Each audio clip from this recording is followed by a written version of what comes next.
Welcome to the Marvelous Moms Club podcast. Discover yourself, break out of mediocrity, and become the mom you've always aspired to be. Here's your host, Kirsten Tyrell.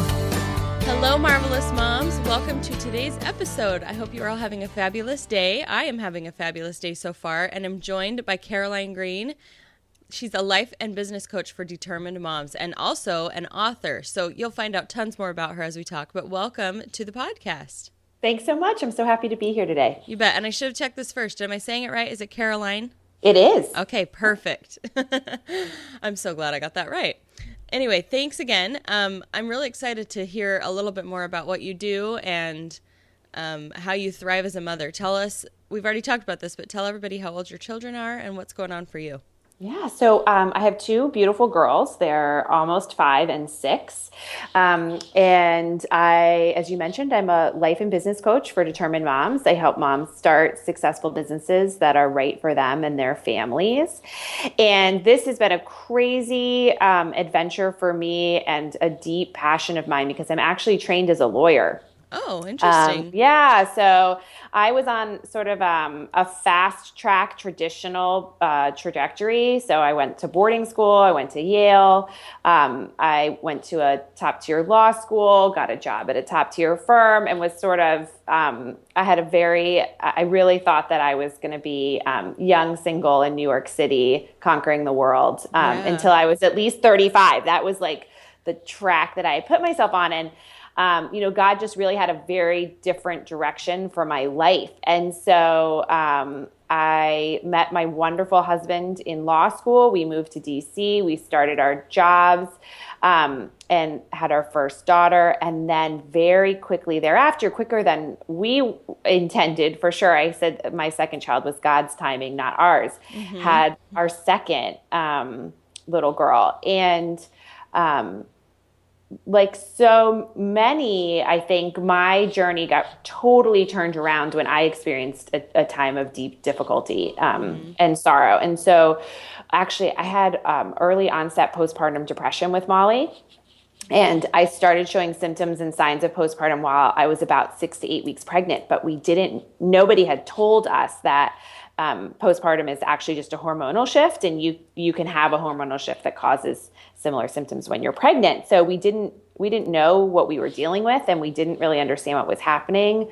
But that was the beginning of a really deep just reevaluation of what kind of life do I want to be living? What kind of mother do I really want to be? Why am I seeking after the types of achievement and success that I've been on this track for all these years trying to achieve? What do they really get me? All of these really deep questions just came to the forefront as a result of having my two girls and how that changed literally my body and mind from the birth of my kids. Yeah. Wow. That's amazing. And so cool. I love the enlightenment phase that comes when you're like, okay, I've been going in autopilot, but why? Or what am I doing? And where do I want to keep going? It's so cool. It's hard that it comes sometimes from something hard. And it's too bad it always has to come from something hard, but it's great that it happened, and you've done so many good things with that change in your life. So that's really cool. Yeah, it's been a really powerful transformational journey for me. And I think, the moments of awareness for us to just step back and ask those questions that you're talking about are so much more infrequent than we think, right? And I was just talking I was on a podcast yesterday, and I was talking about how this isn't a deep secret. Like every Disney movie made, right, has these deep messages of what it means to be your authentic self, of like doing what you love, of persevering in the face of failure, of defining yourself outside of your successes. Like these are basic they're basic human wisdom messages that even our most basic, our pop entertainment culture is like inundated with these messages, but we get so used to hearing them that I think that we tune them out and we start doing what everybody else is doing. And we do, we want to be the best mother we can be. We want to be the best person we can be. And a lot of times we just get sucked down a path where we're defining what that best looks like according to what our mothers think, or our neighbors think, or our sisters think, or our best friends think. And we just don't make the time or take the time to step back and say, as you said, like, oh my gosh, what is it that I actually want? And a lot of times the scary thing is that we don't know. Yeah. I can't tell you how many moms, the first thing I'll ask them a very simple question. And this was certainly true for me as well when I started this journey. I just say, like, what's your favorite color? And they'll give me some response. They generally have one response. And I'll ask them to tell me why. And how many people, and like I said, this is certainly the case for me. It's like, oh, well, like that was the color that my room was when I was a kid. That, like they'll have a story for why this is their preference, but they don't actually connect with or really even know why they like something. Yeah. And a lot of times, I tell this story, it's like, I would have told you, oh, I don't really have a favorite color. Oh, it's probably pink. And it's just a color. But at the same time, it's so much more than that, right? And one day I was doing a journaling exercise and I looked down and I had used almost exclusively aqua and orange, two colors that like were not in my wardrobe, were not in my house, were not. And I looked at them and I had this profound realization that like actually aqua and orange were my two favorite colors. Interesting. Yeah. And like I just hadn't even taken the time to stop since I was a child and reevaluate my own basic preferences. What do I like? What do I like doing? What brings me joy? Everything from food to exercise to, was all just at some point I had made default decisions. And the hardest part was, and this may sound strange, but I had a really great life. Mm-hmm. Like I lived in a great neighborhood. I had a great husband. I had beautiful, healthy children. Financially, we were doing fine. So everything looked really good. From the outside. Mm-hmm. But on the inside, things were hollowed out in a way that even I didn't understand. Like it wasn't like I walked around being like, oh, my life is hollow. But when I stopped long enough to look inward, I realized like, oh, I've built this life for myself and I don't even know if it's if it's the life that I want. Yeah. Wow. That's really, really interesting. And I love what you said about these messages are there. They're all over the place. And because they're there so much, we don't even hear them. Because, in fact, my episode today that's up is, I think I titled it, Do You Know the Secrets of Life? No, really, do you? Because I've lived my life thinking that, you hear all this stuff and it's just theory until you put it in practice or it just really like bonks you on the head and you're like, oh, no, they meant it. Like, they really did mean it when they said you can do whatever you want. And they really did mean that you have total control in your mind to set your destiny and all these things. And now, like, from that knowledge is how I've gone on to create the podcast and so many other great things that are happening in our life. And we went from, like, being in that autopilot mode of like, okay, what's the most you're ever going to be able to make at your job? What's our goal for our future? And it was always like, this was our funny phrase. I'll probably talk about this many times more on the podcast, but we would always say to each other, what's going to happen to our sorry, stupid lives? Like, we never were like, I'm so excited for the future. I'm so excited for what we're going to accomplish. And then this enlightenment happened and it was like, oh my gosh, I can't even wait to get up in the morning and make this life happen. So it's amazing when it happens, and it makes you sad that you realize it really doesn't happen for everyone, and a lot of times they don't even realize it hasn't happened. But it's great what you've gone on and pursued with that. I mean, I'm reading one of your blog posts right now that I had pulled up before on, let's see, when did you write it? December 22nd, The Blessings of Your Good Enough Year. And you're talking a lot about this. Like, you waited, you tried to wait to be perfect and tried to wait to launch all these things, and then eventually it was like, just do it. And you accomplished so many things too. You didn't want to just write books. You wanted to be a New York Times bestseller. And tell me, have you achieved that? I have not. No. I haven't. It's going to happen though. It might happen someday. Yeah. Yeah. Because you wrote a book. You can't become a New York Times bestseller if you never write a book. You have to jump in and do it. And a lot of times it's not going to be perfect the first time around, but what I'm trying to say is I'm really happy and proud of you that you have gone after something that was totally the opposite path of what you thought you wanted or what you'd always kind of had given to you. Because you're the opposite in a way. Like, you had the really great life. I had the really crappy, not that my life's crappy. I have a healthy family. I have all those really great things. Financially, not good, you know? So it's interesting to see how either way, like it's not just money. Money isn't just what makes you happy and success and financial stuff. There needs to be a deep-rooted satisfaction with what you're doing in your life. Yeah, and I think it's so hard for, you mentioned earlier that your heart breaks for all the people who don't have this level of awareness. And sometimes I feel that way, and other times I just realize like what a gift it is to be able to see the world differently. Because I certainly don't think that there is something I did that enabled me to wake up all of a sudden and see things as if I was in control of my own transformation. And at the same time, like, yes, of course, we have to take ownership in it, and we have to respond to it, and we have to move forward, and we have to try imperfectly. And yet at the same time, just really holding space for, and part of the pleasure of what I do is just meeting people where they are, whether that's that pre-awakening or post-awakening or somewhere in the middle, because it's not always so black and white. Yeah. And really just walking with people and helping them understand that, that yes, like there can be, I think that it's this insatiable quest for more, and not more money, not more things, not more time, but like this deeper sense, as you said, this deep rooted meaning. What is this all about? Like, there has to be more than this to life, to my life. And holding space for really believing that that's possible. And as you mentioned, taking imperfect action in order to go get it, because nothing will quash our dreams faster than doing nothing. Yeah, that's so true. So how do you think a lot of this translates over to even motherhood? I don't want to say just motherhood, because motherhood is, it's amazing. It's the number one job in the world. It's so important to be doing the best job you possibly can be in motherhood. So how do you think some of these life lessons that you've gleaned, and how has all of this made you a better mother, going after your dream? Yeah. So the number one thing that's changed for me is that I only 5 years ago, or whenever it was, wouldn't have ever heard of the word self-care before. That was something that was totally foreign to me. I had an idea of my list of shoulds. I should exercise. I should take care of myself. I should eat healthy. I should.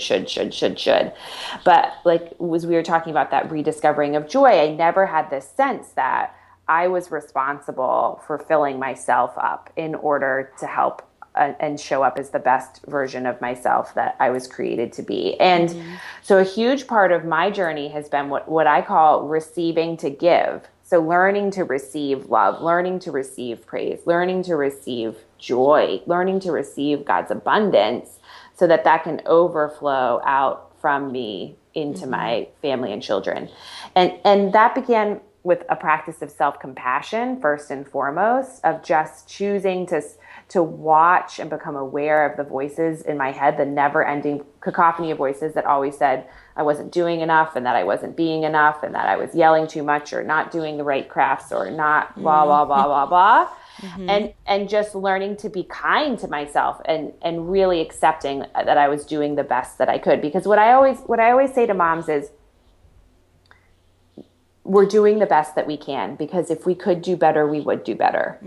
Yeah. Just because we know how to do better, or we've read a blog article that says how to do better, or we're looking at a Pinterest feed that tells us to do better, like, we are actually doing the best that we can, even on the days that the house is a mess, we're screaming and yelling, we're angry at our partners. Like, I'm like, get your shoes on. Like, that's actually my best in that moment. Am I proud of that? No. Can I do better tomorrow? Absolutely. I'm not saying that there isn't hope and space for that deeper more, for showing up as a kinder, gentler, more compassionate version of ourselves. But we really are doing the best that we can. And when I stopped striving in motherhood and really started saying, and I've heard you say this on your podcast before, of modeling the type of woman that I want my daughters to grow up to be. And that starts with a practice of kindness and compassion and gentleness, and of being willing to say that I'm sorry and get down on my knees and look them in the eyes after I screamed at them and said, you know what, that wasn't a good choice that I made. I love you very much. Let's work this out together. And so it transformed the way that I mother, because all of our mothers only do the best that they can, just like we're doing the best that we can. And I had an outdated script of what a good mother looked like. Yeah. And I think that through this process and through working with coaches and self-coaching myself, of really beginning to describe not just the type of life you want and where that deeper sense of meaning comes, but what kind of mother do you want to be? And I made a list at some point of things I hope my children say about me. And they were things like that she knows how to say she's sorry, that she's brave, that she's kind, that she laughs, that she'd rather sit with me than make the house perfect, that, there were all these things that, and it's not that that's the right list. That's not the right list for anybody, but it's my right list. It's my right list for me and my family. And so, so the way that I parent has really changed. It's changed so much. It's, there's a lot less stress. There's a lot less yelling. There's a lot less control struggles. No, I mean, of course we have them because I'm still human, right? I mean, I'm still human. I still have pretty bad days, but there's just a lot more unconditional love. And I think that that's really what all of this is about at the end of the day, is learning to love ourselves unconditionally and learning to love our children unconditionally. And of course, by the way, we are flawed human beings, so we are incapable of perfected unconditional love. We will often dole out affection conditionally because that's what we know how to do societally, and having compassion for that too. But still, I think shifting my mindset to the belief that, like, oh, I am loved unconditionally, and I do have the potential to love others unconditionally, and that's aspirationally something that I feel called to do and to teach my children to do. I love it. And I absolutely love putting those things on your list. I mean, okay, I know this is going to maybe seem like a morbid place to go, but when you go to a funeral and the children or whoever like kind of talks about the person, and I always think, what are people going to say about me? I think we all do that. Like, what is my story going to be? What's going to happen by the time it's my turn to go? What will my children look back and laugh about? What will and my dad always teases us, you guys can hardly wait till you can talk about this at my funeral, or, this and that. So that's kind of like a preemptive planner for giving them, planning what you want your children to say about you, and then emulating that and having that be your goal. It doesn't have to be, I want them to know I always kept the house cleaner. I want them to never think that I ever yelled, because that's probably not very realistic. But yeah, just putting those qualities and those attributes that you want to have for your children to be noticing throughout their life is so cool. I like that. I'm going to do that for myself. So your books I'm looking at them right now online. I love the covers of your books and how cute it is and how cool it is that one kind of leads to the other. You have Matter, How to Find Meaningful Work That's Right for Your Family. And the cover, I'll just tell you guys, has like a little gathering of colored pencils. And then the next photo has the colored pencils lined up, kind of going like up a staircase. And that book is called Next, How to Start a Successful Business That's Right for You and Your Family. And I love both of these books. I love both of the messages that they have because it's practical. And so tell me a little bit about those and how you decided to use that as your subject matter. Yeah. So I really started from this place that the message I deeply passionate about is this message of self-care and this message of self-love.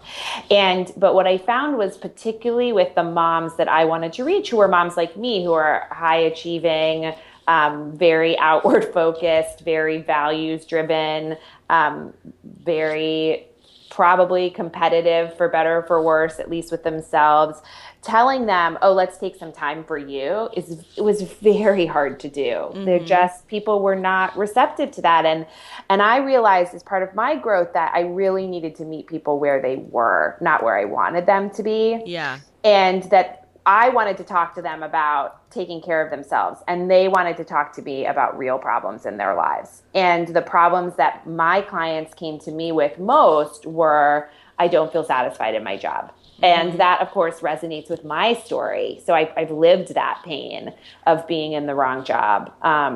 For you as a lawyer, I was very good at it and I loved it, but that hollow feeling of just being disconnected from it was a really powerful transition force in my life. And so I ended up doing a lot of not career coaching, because I didn't actually help people find specific new jobs, but of walking through and unmasking, asking these deeper questions. Why am I in this job when I want to do something else? What are the things that I've forgotten that are passions of mine that I could reconnect with and make a career out of, or allow me to guide me to find a career that's more in line with who I want to be and what I want to be doing.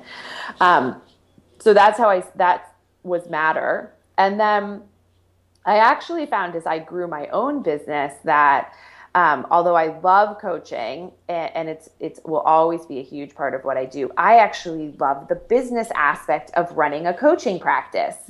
So it's a real natural gifting of mine. I understand marketing intuitively. I understand internet marketing intuitively. And I didn't make this up on my own. I hired a business coach and mentor. I put myself out there a lot. I made a lot of mistakes, which is how I chronicle in Next. Walks you through how not to make the mistakes I made in my first year of business, so that you can get to where you're going faster than I did.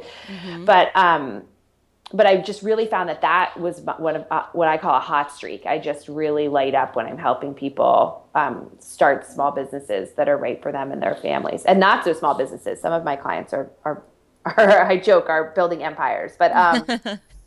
So it's been a really beautiful transition. And I'm glad you mentioned the colored pencils, because it's funny that I told the color story.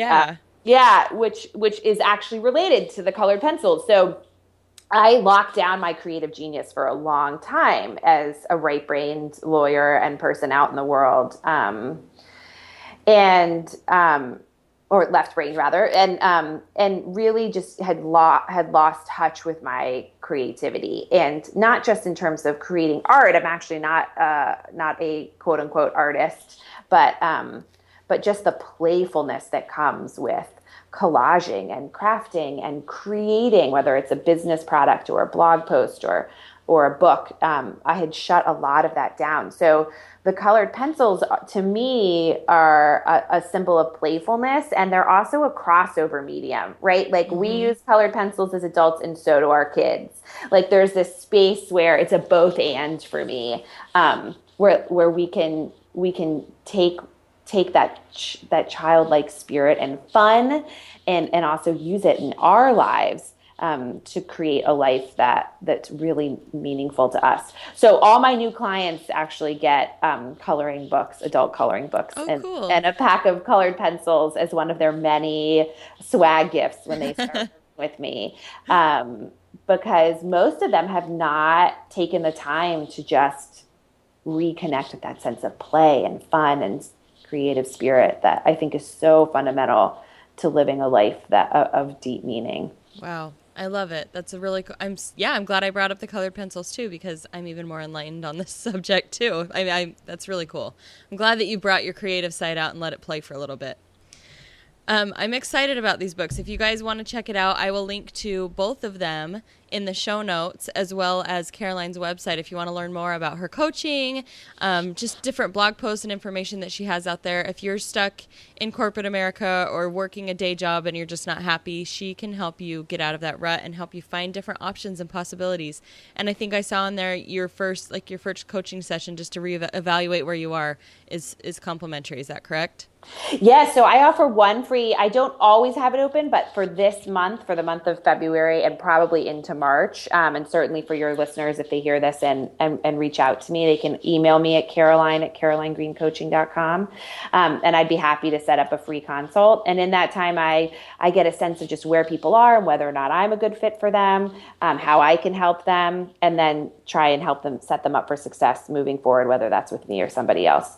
So I'd love to offer that. And actually, I'd love to offer your listeners a a free PDF copy of Next if they're interested. Awesome. Yeah. And they can get that at determinedmomsguide.com. And I'll also send it to you so you can include it in the show notes as well. Perfect. Sounds good to me.